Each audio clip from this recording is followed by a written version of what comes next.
வயது சிறுமியை நாயை ஏவி கடிக்க வைத்த கொடூர சம்பவம் அரங்கேறி இருக்கிறது. இந்த சம்பவம் தொடர்பாக நாயின் உரிமையாளர் சௌமியா என்பவர் கைது செய்யப்பட்டிருக்கிறார். முழு விவரங்களோடு இணைகிறார் நமது செய்தியாளர் கார்த்திக். வணக்கம் கார்த்திக். தற்போது குழந்தையின் உடல்நிலை எவ்வாறாக இருக்கிறது? இந்த சம்பவம் தொடர்பான முழு விவரங்கள். வணக்கம். கோவை அம்மன்குளம் பகுதியில் இருக்கக்கூடிய வீட்டு வசதி வாரிய அடுக்குமாடி குடியிருப்பு இங்கு உள்ளது. இங்கு பொன்வேல் என்பவர் தன்னுடைய குடும்பத்துடன் வசித்து வருகிறார். இவருக்கு 5 வயதில் 1ஆம் வகுப்பு படிக்கக்கூடிய குழந்தை ஒன்று இருக்கிறார். இந்த நிலையில் நேற்றைய தினம் அந்த என்னங்க இனி வீட்டு வேலையில கொஞ்சம் அதிக ஒத்தாசையா இருக்கணும். யா வேலை கிடைச்சிட்டா? வேலையா? நான் பாஸ் ஆகணும்னு நினைக்கிறேன். எப்படி? பாஸ் வாலா. Be the boss.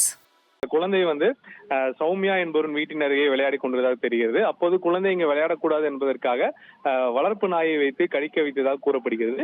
இது தொடர்பாக பொன்வேல் ராமநாதபுரம் காவல் நிலையத்தில் புகார் எடுத்து நாயை விட்டு கடிக்க வைத்தது விசாரணையில் தெரிய வந்தது. மேலும் அந்த குழந்தைக்கு கோவை அரசு மருத்துவமனையில் சிகிச்சை அளிக்கப்பட்டுள்ளது.